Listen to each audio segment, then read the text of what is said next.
Hi, welcome to alpha GS. तो आज हम मध्यकालीन इतिहास का चैप्टर पढ़ेंगे। मध्यकालीन इतिहास में हमारे हिसाब से तो क्या बोलता है, लगभग पढ़ा दिए थे खिलजी वंश। तो आज बच गया है तुगलक। कौन सा? तुगलक वंश। ठीक है। तुगलक तो हम सल्तनत काल में जो पढ़े थे, सल्तनत काल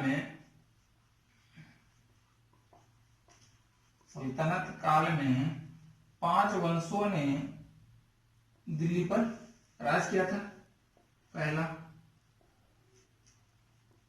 गुलाम वंश, दूसरा खिलजी, तीसरा तुगलक, चौथा सैयद, पांचवा लोधी। ठीक है। गुलाम वंश, खिलजी वंश, तुगलक वंश, सैयद वंश और लोधी वंश। ठीक है। इसका संस्थापक कुतुबुद्दीन ऐबक जलालुद्दीन फिरोज खिलजी, जलालुद्दीन खिलजी। तुगलक वंश का गयासुद्दीन तुगलक, खिज्र खां, बालोल लोधी।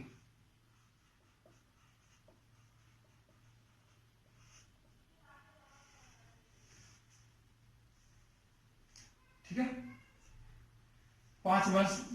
ये 5 वंशों का जो संस्थापक था, पांचों अलग अलग, सबके अलग अलग। इसमें क्या था, कुतुबुद्दीन ऐबक में बैठे किए थे। ये गुलाम था किसका? गोरी का गुलाम था। ये जलालुद्दीन इसी का था। इसमें महत्वपूर्ण हुआ बलवान भी हुआ था, इसको पढ़ लिए थे। खिलजी वंश में अलाउद्दीन महत्वपूर्ण हुआ बाजार नियंत्रण प्रणाली के चलते। इसमें एमबीटी महत्वपूर्ण होगा। तो आज हम पढ़ेंगे तुगलक वंश। ठीक है। आज हम तुगलक वंश पढ़ेंगे, क्योंकि जब ये सल्तनत का जो आरंभ हुआ था भारत में मुस्लिमों के आगमन के बाद, भारत में मुस्लिम का आगमन कब हुआ था? 711 ईस्वी में। 711 ईस्वी में भारत में क्या हुआ था? मुस्लिमों का आगमन आरंभ हो गया था। तो मुस्लिमों के आगमन के बाद जो है दिल्ली, ठीक है, तो दिल्ली जो है बस पढ़ेंगे तुगलक का। तो आरंभ करें तुगलकी फरमान। सबको मालूम है कि तुगलकी फरमान जारी हो गया, आदेश जारी हो गया। तो तुगलक वंश पढ़ते हैं।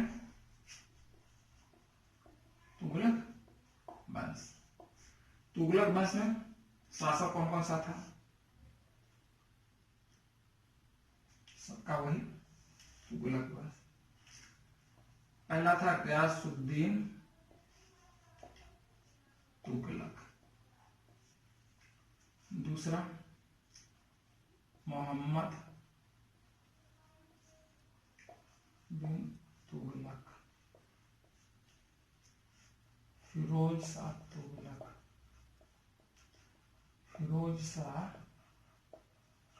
तुगलक, ठीक है। उसके बाद अब पता नहीं चला।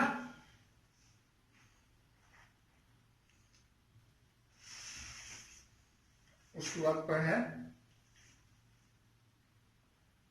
फतेह खां तुगलक,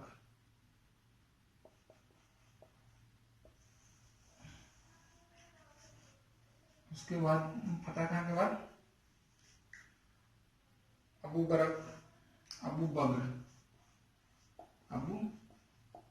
बकर, इसके बाद नसीरुद्दीन तुगलक,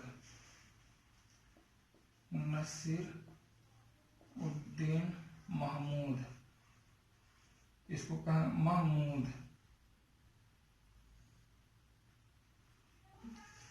इसको फर्स्ट कह देंगे। दूसरा हो गया 90 से 94 तक रहा था, ये हो गया नसीर महमूद 12 तक, 94 से 12 तक नसीर उद्दीन महमूद, ये हो गया 4 शासक। ठीक है, ये चारों शासक हो गए, ये इतने शासक हुए। इसका तुगलक वंश का 1320 में खिलजी समाप्त हुआ, 1320 से 1413 तक, लगभग कितने साल, 93 साल। गयासुद्दीन 1320 से 1325, 1325 से 1351, 1351 से 1388, 1388 से 1389, 1390, अगस्त जुलाई 1389 से अगस्त 1390, 1390 से 1394 और 1394 से 1412 तक।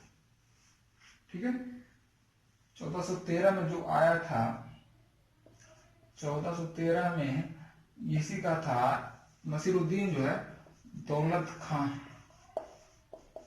लोदी को अपना शासन सौंप के, अपना सत्ता का बागडोर जो है दौलत खान लोदी के हाथों में सौंप दिया और अपने आप फ्री हो गया। तो 1413 में दौलत खान लोदी और खिलजी खां के बीच युद्ध हुआ और इस युद्ध में दौलत खान लोदी की हार हुई और खिलजी खां जो है सैयद वंश की स्थापना किया।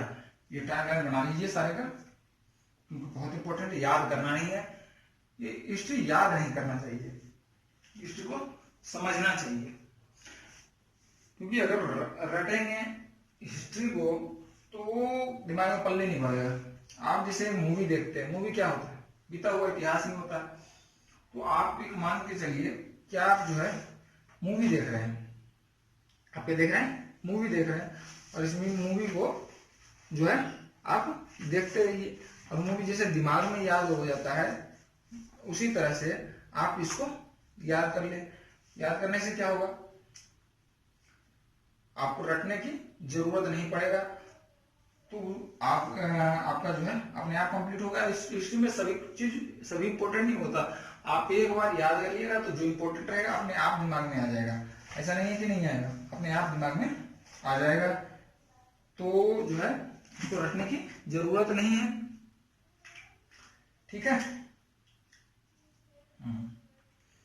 तो जो है अब आगे करते हैं, अब पढ़ते हैं एक एक शासक के बारे में, एक एक बात के बारे में हम पढ़ेंगे, फिर लास्ट में भी टाइमलाइन बनाएंगे, राइट। क्योंकि एक बार टाइमलाइन बन गया तो आपके दिमाग में भी टाइमलाइन बन जाएगा और क्या होगा, आपको अपने आप याद रहेगा। तुगलक वंश में हम गयासुद्दीन तुगलक के बारे में पढ़ेंगे। किसके बारे में, गयासुद्दीन,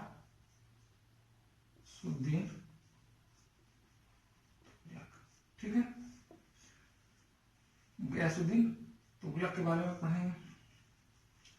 गयासुद्दीन तुगलक खिलजी वंश के अंतिम शासक को मार करके, खिलजी वंश के अंतिम शासक को मार करके जिसने तुगलक वंश की स्थापना की। कौन सी वंश, तुगलक वंश की स्थापना किया। कब, 1320 में, 1320 में तुगलक वंश की स्थापना कर दी। इसका शासन काल जो रहा 1320 से 1325, बहुत ही कम दिनों में, बहुत कम दिनों का शासन काल रहा। उसके शासन काल में पहले पढ़ेंगे एक राजनीतिक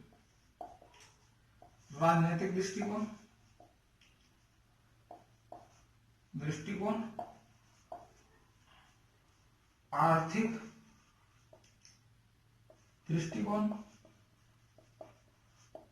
और धार्मिक। उसमें जो था महत्वपूर्ण, धार्मिक दृष्टिकोण महत्वपूर्ण था, इसलिए धार्मिक दृष्टिकोण पे भी ध्यान देंगे, राइट।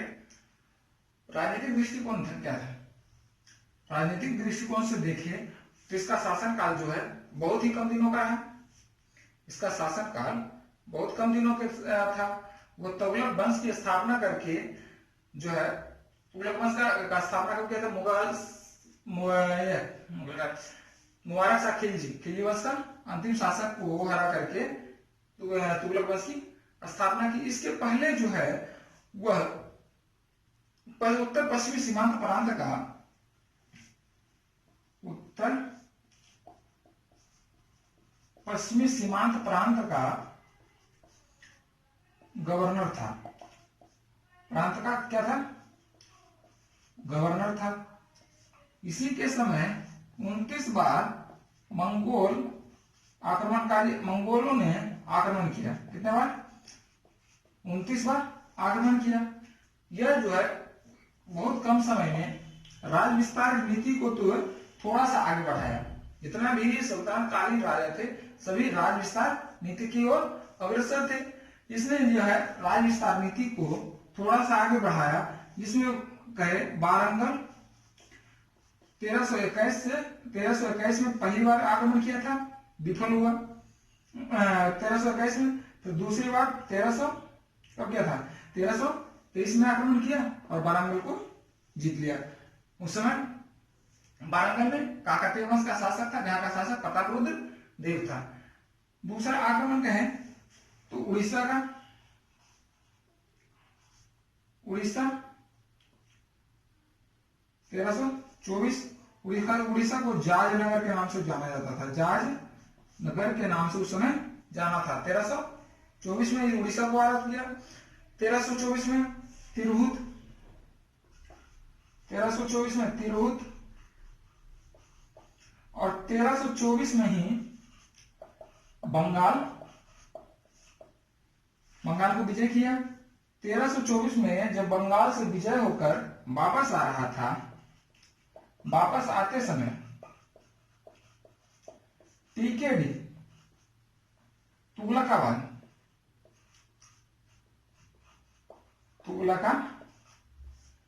से 8 किलोमीटर दूरी पर है। शहर का नाम है अफगानपुर में इसकी मृत्यु हो गई। अफगानपुर में इसकी मृत्यु कब कैसे हो गई? इसका जो था,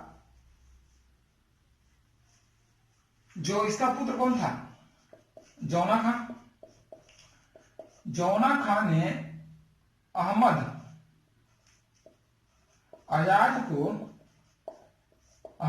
आजाद को नियुक्त किया किसके लिए? एक लकड़ी का घर बनाने के लिए।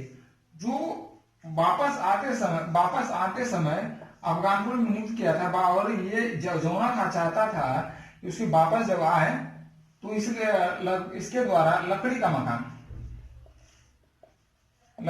बने मकान में जाए। और ये जो है लकड़ी का मकान इसको गिफ्ट करना चाहता था। इस मकान में जाएगा और ये षड्यंत्र था। षड्यंत्र के तहत ये जो है अहमद आजाद लकड़ी का मकान बनाया। और लकड़ी का मकान में इसको कौन गया? गयासुद्दीन तुगलक गया। और लकड़ी के मकान में जाते के साथ ही लकड़ी का मकान टूटकर गिर गया और उसी में गयासुद्दीन तुगलक क्या हो गया? मर गया। ठीक है, राइट। ये राजनीतिक दृष्टिकोण था, ये राजनीतिक इसका कैरियर था। इसी राजनीतिक में ये क्या हो गया? अपने आप मर गया। ठीक है, अब कहा जाए इसको आर्थिक दृष्टिकोण। आर्थिक दृष्टि से राइट और कीजिए।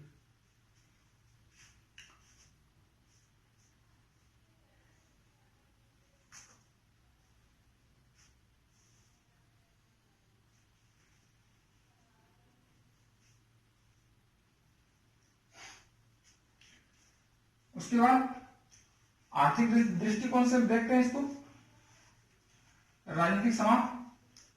राजनीतिक करियर इसका बहुत छोटा रहा। आर्थिक दृष्टिकोण से देखते हैं इसका करियर। आर्थिक दृष्टिकोण से यह जो है आर्थिक दृष्टिकोण से इसने सबसे पहले नहर का निर्माण किया, नहर का निर्माण किया। कर जो है 1/10 भाग रखा, कर का जो है मान कितना रखा, 1/10 भाग रखा, राइट। एक नवीन प्रथा जो था रस्म ए मियान, रस्म ए मियान, रस्म ए मियान जो है आर्थिक सुधार को जो लागू करने के लिए ये किया, क्योंकि कभी कभी खजाने में कमी हो जाता था। इसके लिए रस्म ए मियान के लिए 110 से 112 भाग जो है कर के रूप में ये लेने के लिए किया। प्रत्येक साल जो है यह 1/10 भाग से ज्यादा, 1/10 भाग से ज्यादा कर बढ़ाने का आदेश नहीं दिया। 1/10 भाग से ज्यादा कर नहीं बढ़ाया जाएगा, कर नहीं बढ़ाया जाएगा, ठीक है। 1/10 और सराय भी लगवाया, लेकिन छोटा गिराने के कारण आर्थिक दृष्टिकोण से उतना महत्वपूर्ण है। बस इसका है रस्म ए मियान। रस्म ए मियान किससे संबंधित है, रस्म ए मियान जो है गयासुद्दीन से तुगलक से संबंधित है। जो अगर कहा जाए कि और किससे है तो आर्थिक दृष्टि को, आर्थिक जो है स्थिति को सुधारने के लिए, आर्थिक स्थिति को सुधारने के लिए रस्म ए मियान क्या है, आर्थिक नीति के तहत लागू किया गया, ठीक है। इसमें लगान के रूप में 1/10 से 1/12 भाग उपज लगान के रूप में वसूला जाता था। इसलिए आर्थिक दृष्टिकोण से और अगर करें तो यह जो है खिलजी के समय जो है जमींदारों से जो जमीन लिया गया था, जमींदारों को जमीन वापस कर दिया गया, जमींदारों को जमीन वापस कर दिया, ठीक है। उसका रैयतवाड़ी प्रथा को इसने आगे बढ़ाया। और आर्थिक दृष्टिकोण से क्या हो सकता है,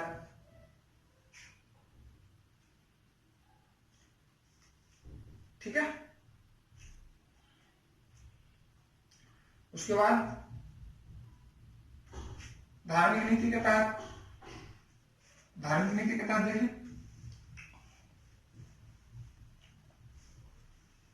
हो गया, हो गया होगा, इतना स्लो में नहीं चलेगा। धार्मिक नीति, धार्मिक नीति क्या था, धार्मिक नीति ये मुसलमानों के प्रति उदार दृष्टिकोण अपनाना था, जबकि हिंदुओं के प्रति इसका भाव क्या था, कट्टरपन था। हिंदुओं के प्रति इसका भाव कट्टरपन था। संगीत का विरोधी था, संगीत का विरोधी था। हालांकि इसके समय जो है मंदिरों या मूर्तियों को तोड़ने का जो है चर्चा नहीं मिलता है, लेकिन जो है यह हिंदुओं को प्रति इसका जो दृष्टिकोण था उदार दृष्टिकोण नहीं था। मुसलमानों के लिए अलग कानून इनको जो है शरीयत के अनुसार देता था, शरीयत के अनुसार देता था, जबकि मुसलमानों को अपने आप इसको बड़ी से बड़ी सजा के लिए भी मृत्युदंड नहीं था, जबकि मुसलमानों को, हिंदुओं को छोटी सी चोरी के लिए भी मृत्युदंड तक का सजा था। संगीत का विरोधी था, जबकि जो है एमबीटी इसका बेटा जौना खां, उसको जौना ही खां कहते हैं, जो एमबीटी नहीं बना है, जौना खां संगीत प्रेमी था, संगीत प्रेमी था। और यह जो है जब बंगाल बंगाल में था, कब 1924 में जब ये बंगाल में था, तो ये जौना खां निजामुद्दीन औलिया का शिष्य बन गया था, औलिया का शिष्य बन गया था। औलिया को धमकाने के लिए औलिया को, निजामुद्दीन औलिया को गयासुद्दीन धमकाया। तो धमकाने के बाद जो है औलिया ने कहा हनूज दिल्ली दूरस्ता, जो काफी प्रसिद्ध है, हनूज दिल्ली दूरस्ता, दूरस्ता मतलब क्या बोलता है सरकार, हनूज अभी दिल्ली बहुत दूर है, यानी उसके तहत यह जो है इसका जौना खां का षड्यंत्र भी इसमें नजर आता है। इस शब्द में जो है जौना खां का षड्यंत्र भी नजर आता है, इसलिए यह जो है महत्वपूर्ण है। ठीक है, 1325 में एक षड्यंत्र के तहत जो है कम समय में इसका उपाधि जो था सिर्फ गाजी रखा था, गाजी, गाजी उपाधि धारण किया था। ठीक है, 1325 में इसकी मृत्यु हो गई। 1325 के बाद जो है लिख लीजिए, 1325 के बाद जो है 1325 में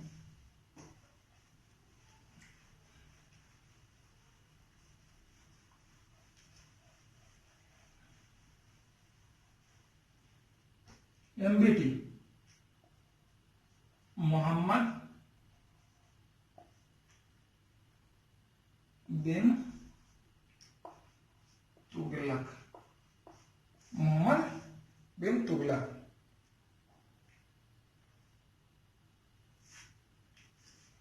ठीक है।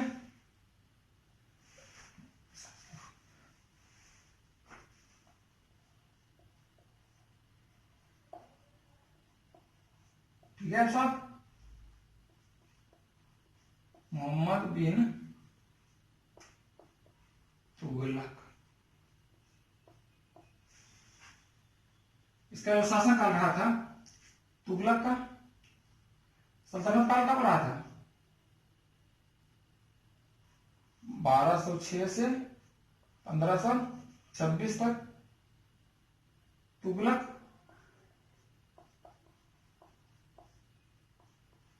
1320 से 1413 तक। ठीक है, और मोहम्मद बिन तुगलक का 1325 से 1351 तक। ठीक है, यह जो शासक है काफी महत्वपूर्ण है। इसके लिए तुगलक काल में यह जो है काफी महत्वपूर्ण स्थान रखता है। इसे दुनिया का खान के नाम से जाना, बर्नी ने दुनिया का खान की उपाधि दिया है, दुनिया का खान कहा है इसको, किसको? एमबीटी को, राइट, एमबीटी को। और इसके राजमुंद्री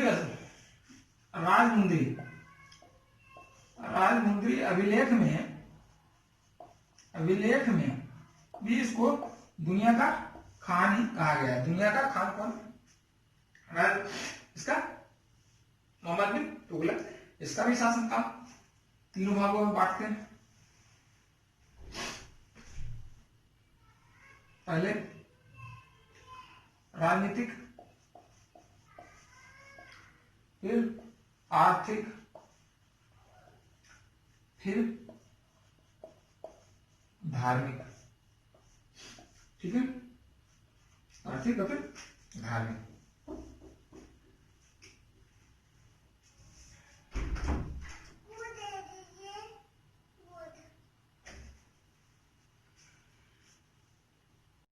ठीक है, तो इसको करते हैं आज राजनीतिक दृष्टिकोण से।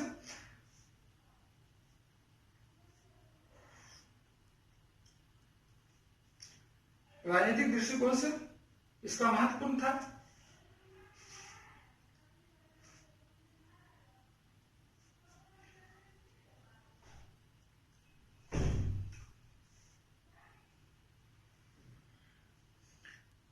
ये जो है सल्तनत काल को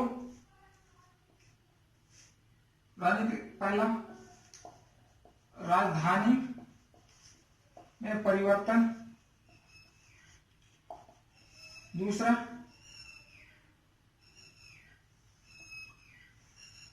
क्या हो सकता? द्वार क्षेत्र में वृद्धि,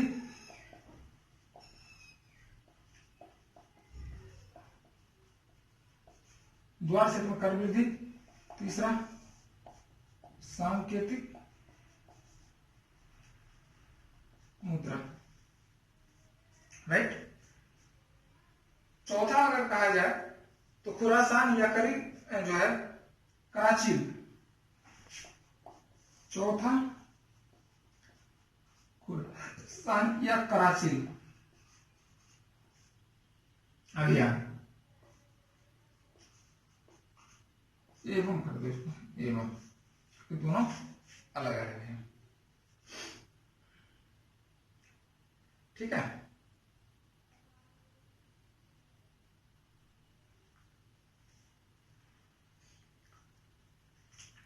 तो पहला पढ़ेंगे राजधानी में परिवर्तन।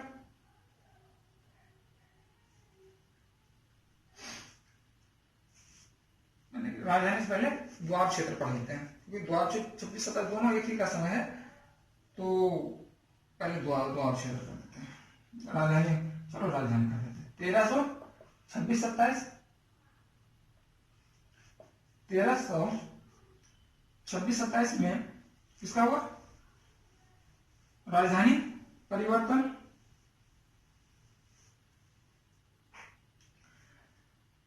यह जो है राजधानी दिल्ली से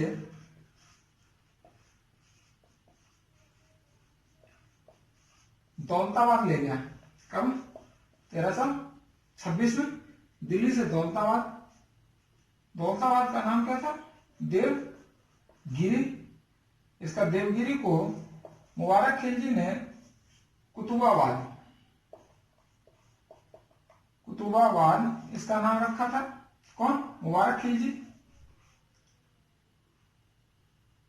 कुतुबुद्दीन मुबारक खिलजी, पूरा नाम देखो, कुतुबुद्दीन मुबारक खिलजी, इसका कुतुबाबाद रखा था।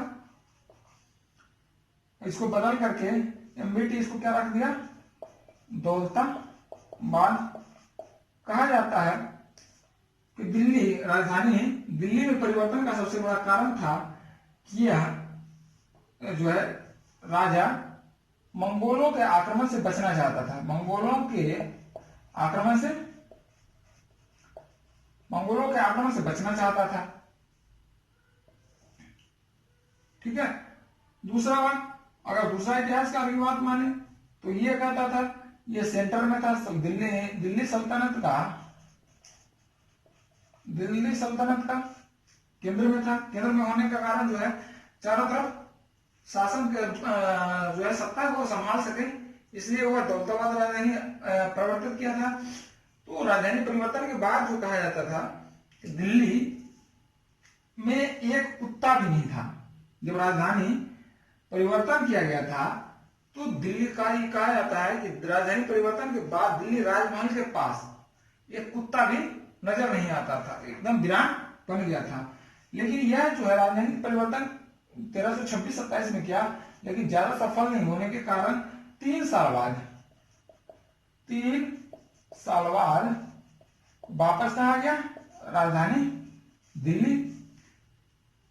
वापस दिल्ली आ गया। और यह क्या हो गया? एक असफल अभियान बना, ठीक है। असफल अभियान बना। इसके बढ़ने बाद आगे द्वार क्षेत्र में करने के बाद जो है, पहले कुछ इसको पढ़ लेते हैं। इसका जो था राज्याभिषेक भी बोल रहे थे ना, इसका राज्याभिषेक जो हुआ था, राज्याभिषेक ये दिख रहा, राज्याभिषेक जो हुआ था इसको थट्टा नाम, इसको राज्याभिषेक 1358 में मृत्यु हो गई थी। राज्याभिषेक 1325 में हुआ था, ठीक है। राज्याभिषेक के बाद जो है यह जो है दिल्ली सल्तनत का सबसे पढ़ा लिखा, सबसे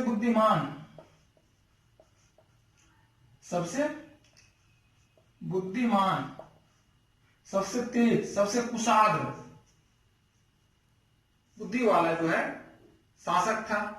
लेकिन अपनी जो है सनक प्रवृत्ति के कारण, सनक प्रवृत्ति के कारण, सनकी के कारण जो है इसे रक्त पिपासु भी कहा गया। सनकी के कारण रक्त पिपासु, यह जो है लौह रक्त नीति को अपनाया, लौह रक्त नीति अपनाया, इसीलिए रक्त पिपासु कहा गया है। यह सनकी था, अपने आप में जो मर्जी आता था फैसला कर लेता था, इसलिए आज भी कहा जाता है तुगलकी फरमान। इसी का कारण है जो मर्जी आया अपने आप कर दिया। जैसे कि इसी यही पर राजधानी परिवर्तन, कोई फायदा नहीं, 1326 में 3 साल बाद फिर राजधानी दिल्ली, इसी का एक परिणाम है। सबसे पढ़ा लिखा भी था, नया नया प्रयोग भी करता था। ये जो है राजधानी परिवर्तन उसका एक प्रयोग ही था, ठीक है। उसके बाद द्वार क्षेत्र में वृद्धि, सांकेतिक मुद्रा आदि का जो है क्या कहा जाए, इसको जो है अनिरंकुशता का अधिक था सबसे, इसलिए महत्व बना दी कि क्योंकि ये जो 4 जो है अभियान इसके राजनीतिक जीवन में था वो असफल था। असफल होने के कारण जो है, असफल होने का कारण क्या था? असफल होने का कारण जो है इसका सनक प्रवृत्ति के कारण असफल जो हुआ था, सनक प्रवृत्ति। चलो ये सनक प्रवृत्ति था, अगर ये कह दिया वृद्धि करना है तो करना है। तो उसके बाद करते हैं द्वार क्षेत्र में कर वृद्धि। द्वार क्षेत्र में कर वृद्धि 1326-27 में द्वार क्षेत्रों में, द्वार किसको कहते हैं? 2 नदियों के बीच के भूमि को द्वार कहते हैं। द्वार क्षेत्रों में कर को 50% तक वृद्धि कर दिया। और कर को कितना कर दिया? 50% तक वृद्धि कर दिया। इससे क्या हुआ? 50% वृद्धि करने के बाद जो है एक अकाल पड़ा, एक अकाल पड़ा। क्या? 1327 में अकाल पड़ा। अकाल पड़ने के कारण जो है कर कितना था? 50%। भूखमरी आ गया, भूखमरी आ गया। भूखमरी के कारण जो है कर दे नहीं पाए, कर दे नहीं पाए। जनता में क्या हो गया? विद्रोह हो गया। जनता में विद्रोह हो गया। जनता में विद्रोह हो गया, यह भी असफल रहा। जल्दी से जो है वापस 3 साल बाद उसको भी वापस लिया गया, ठीक है।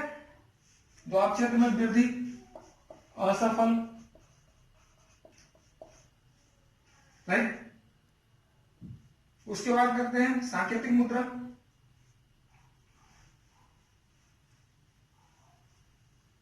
उसके बाद सांकेतिक मुद्रा कब हुआ था? 1329-30। चीन और यूनान, चीन और ईरान से,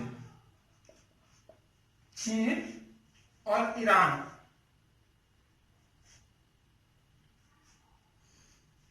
की सभ्यता से, ईरान की सभ्यता से इसे प्रेरणा मिली थी, प्रेरणा मिला था सांकेतिक मुद्रा। जैसे सांकेतिक मुद्रा भी चल रहा है, सांकेतिक मुद्रा चलाने का। तो सांकेतिक मुद्रा का प्रचलन 1329-30 में किया। इसने सांकेतिक मुद्रा के जो है दुकानी नामक सिक्का का प्रचलन किया। फरिश्ता के अनुसार जो था पीतल का था, फरिश्ता के अनुसार यह पीतल का था, फरिश्ता के अनुसार। और वर्णी के अनुसार जो था यह तांबा का था। बराबर जो है क्या था? चांदी। पीतल और तांबा का बराबर चांदी था। यानी जो है सांकेतिक मुद्रा पीतल और तांबा की जगह, चांदी की मुद्रा की जगह पीतल और तांबा का मुद्रा चला है, जो किसके बराबर था? चांदी की मुद्रा के बराबर था। इसका जो कारण था जब ये प्रचलन हुआ तो ये प्रचलन करने का सबसे बड़ा कारण था कि राजस्व में उसका जो है राजकोष में धन नहीं था, और धन को जो है बढ़ाने के लिए ऐसा करना पड़ा, बाकी व्यय को जो है संतुलित करने के लिए। इसका असर क्या पड़ा? कर जो मिलता था वो डायरेक्ट में मिलता था, अनाज के रूप में नहीं था, पैसे के रूप में मिलता था, मुद्रा के रूप में। तो क्या नकली मुद्रा मिलने लगा, मिल रहा है तांबा का, चाहे नकली मुद्रा का मिलने लगा। उसके बाद नकली मुद्रा का प्रचलन हो गया। नकली मुद्रा, टकसाल पर नियंत्रण नहीं होने के कारण नकली मुद्रा मार्केट में आ गया, और कर के रूप में क्या हुआ? नकली मुद्रा आने लगा। फलतः क्या हुआ? कराधान व्यवस्था, आर्थिक व्यवस्था पूरा तरह से डोल गया। ठीक है, और यह जो है एक असफल अभियान के रूप में साबित हुआ। यह जो है असफल अभियान के रूप में साबित हुआ। ठीक है, समय इसके साथ नहीं दे रहा था। टकसाल का नियंत्रण नहीं, द्वार क्षेत्र में वृद्धि किया तो अकाल पड़ गया, राजधानी परिवर्तन किया, वहां भी नहीं हो पाया। ठीक है, उसके बाद खुरासान अभियान देखते हैं। खुरासान या कराची अभियान,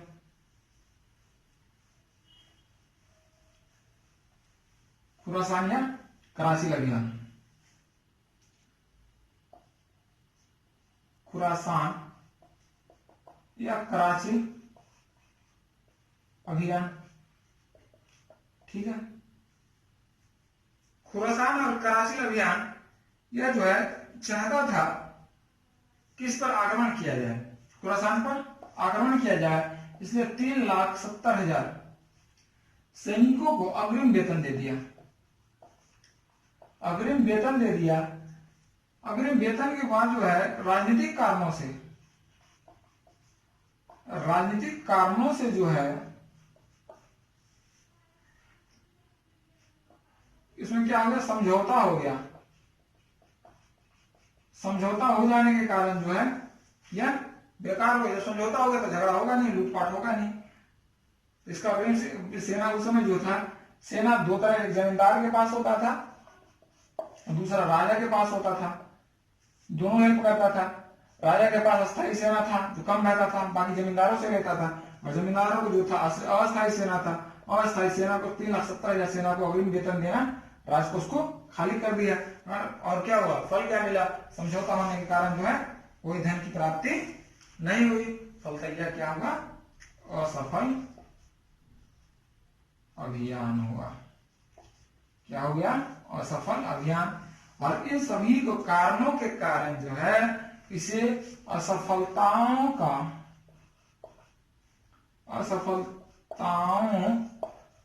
राजकुमार कहा गया है। असफलताओं का राजकुमार कहा गया है। ठीक है,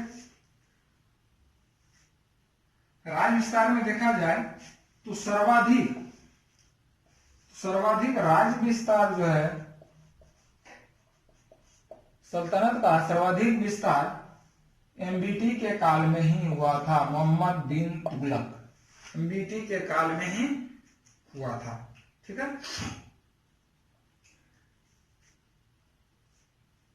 इसके काल में जो है, इसके काल में कुल 34 आक्रमण हुए, 34 विद्रोह हुए। 34 विद्रोह हुए हुआ है। जब सर्वाधिक विस्तार हुआ तो सर्वाधिक विद्रोह भी हुआ, क्योंकि यह था क्या? सन की प्रवृत्ति। विद्रोह हुआ जिसमें 34 विद्रोह, अकेले 27 दक्षिण भारत में हुआ। फलतः नए नए छोटे छोटे राज्य बन गए, जिसमें सबसे महत्वपूर्ण था 1336 में हरिहर और बुक्का नामक व्यक्ति ने विजयनगर साम्राज्य की स्थापना की। विजयनगर साम्राज्य की स्थापना की, काफी महत्वपूर्ण था। विजयनगर साम्राज्य की स्थापना किसके समय किया गया था? ठीक है। 1333 में कौन आया था? 1333 में इसी के समय जो आया था Ibn Battuta. Ibn Battuta Morocco का यात्री,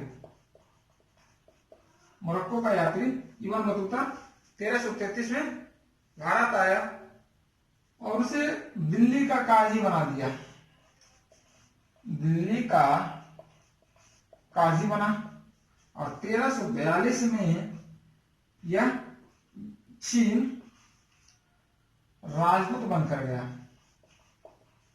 राजदूत बनकर कहा गया 1342 में चीन गया। इसका इब्न बतूता का पुस्तक है रेहला। रेहला नामक पुस्तक में जो है एमबीटी के काल की चर्चा करता है। इसी के पुस्तक में इसका नाम जो है वास्तविक नाम उलूग खान मिला है। उलूग खान, जबकि जो है इसका बचपन का नाम एमबीटी का जौना खान, जौना खान था। राइट।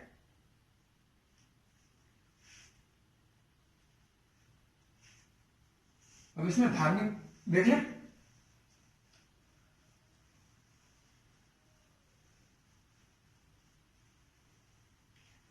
एमबीटी के काल में धार्मिक दृष्टिकोण से हिंदुओं के प्रति उदार दृष्टिकोण अपनाता था। यह जो पहला सुल्तान था जो दीपावली, हिंदुओं के पर्व दीपावली और दशहरा तथा होली में शामिल होता था। पहला शासक होली में शामिल होता था। संगीत का प्रेमी था। संगीत का प्रेमी होने के कारण जो है बहुत सारी किताबों को अनुवाद करवाया। ठीक है। जबकि जजिया जो है समाप्त नहीं किया। जजिया कर पूर्वक चलता रहा, पहले के जैसा चलता रहा। जजिया कर क्या होता था? जजिया हिंदुओं से लिया जाने वाला कर, लिया जाने वाला टैक्स कर था। क्या हिंदू टैक्स? राइट।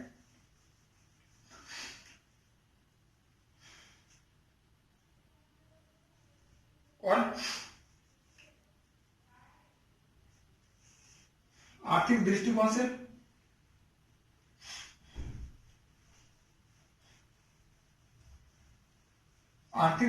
से यह जो है कर में वृद्धि किया था। कर में वृद्धि द्वार क्षेत्र में कितना कर दिया था? द्वार क्षेत्र में 50%, यानी 1/2 भाग। ठीक है। इसमें किसानों को सोंधर नामक जो है ऋण देता था, ऋण मुहैया कराया, जो काफी कम ब्याज पर था।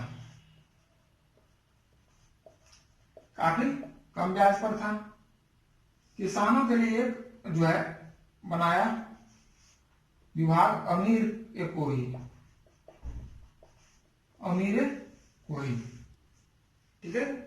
किसानों के लिए अमीर कोही अपनाया। किसानों को क्या करता था? सुंदर करता था।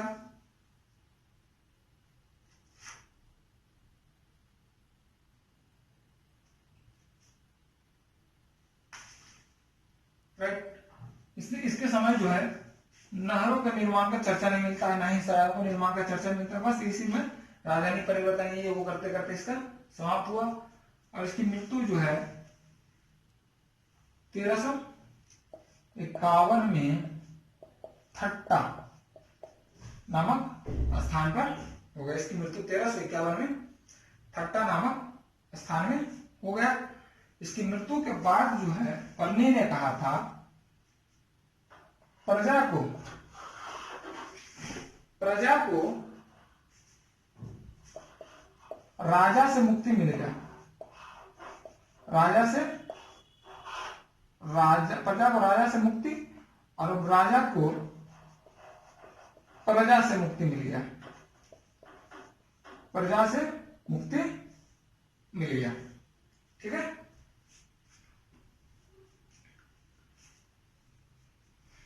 अब आगे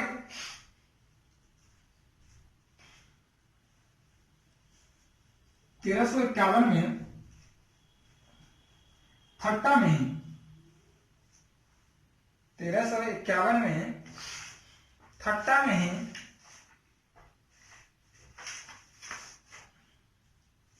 एफएसटी फिरोज शाह तुगलक,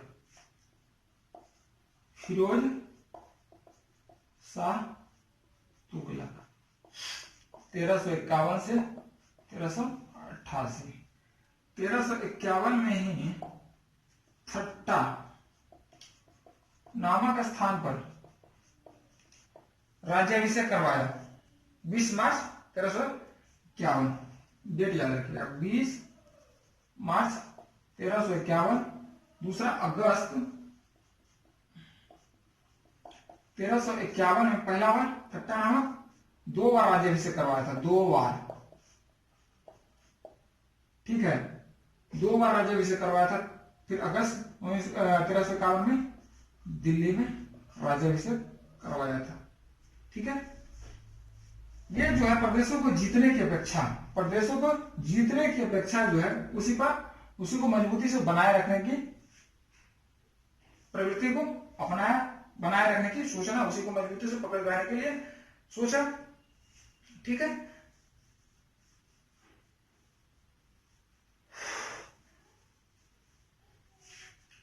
तो उसमें जो है ज्यादा भी समाज के राजनीतिक दृष्टि से ज्यादा समाज की विस्तार तो हुआ नहीं। ठीक है, सबसे पहले जब ये बना तो 24 कष्टदायी कर, उस समय जो था एमबीटी 24 प्रकार के जो है कर लागू किए हुए 24 प्रकार के कष्ट दायी कर को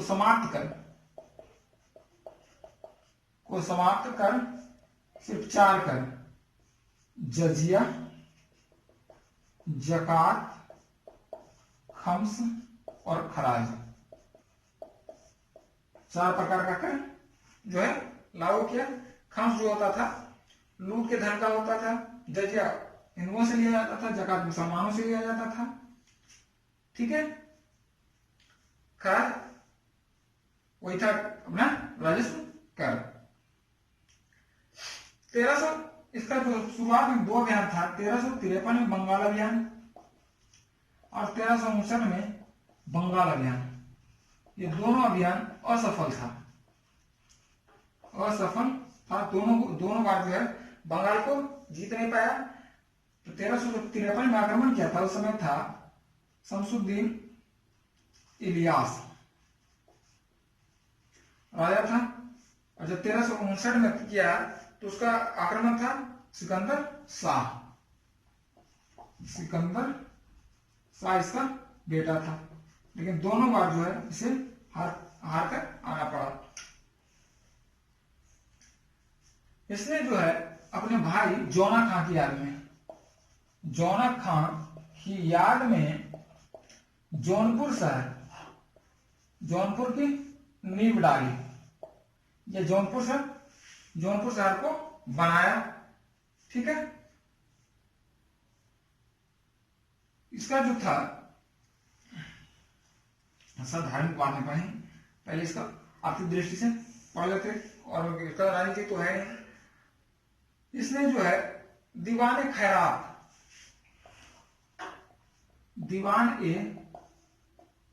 खैरात विभाग की स्थापना की। दीवान ए खैरात में होता था विधवा महिला, बच्ची, अनाथ बच्ची, गरीब आदि को दिया जाता था। यहां दान सिर्फ मुस्लिम मुस्लिम विधवा महिला, मुस्लिम अनाथ बच्ची, मुस्लिम गरीब परिवार। उसी तरह था दारुल सफा की स्थापना की। दारुल सफा में इन्हीं का इलाज होता था, गरीब आदमी का, लेकिन मुस्लिम का। ठीक है। दीवाने बंदगान, इसके समय जो था दासों की संख्या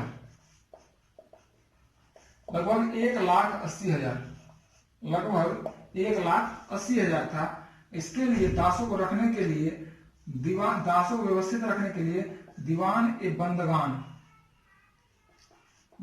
बंदगान नामक विभाग की स्थापना किया। इसमें कुछ दास को अपने सेंटर में रखा, बाकी जो है इधर उधर भेज दिया। कहां भेज दिया?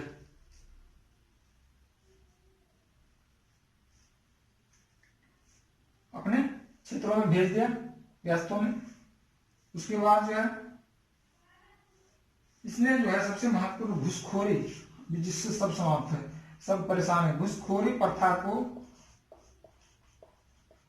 प्रचलन किया। यह जो है अपने घुड़सवार को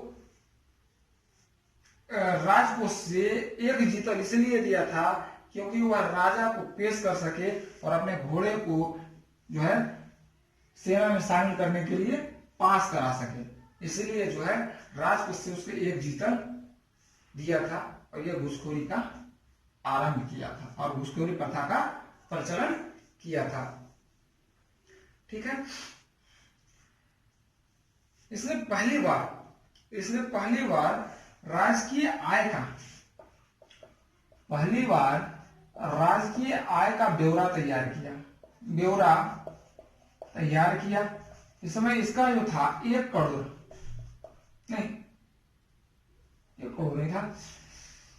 इसके समय जो था लगभग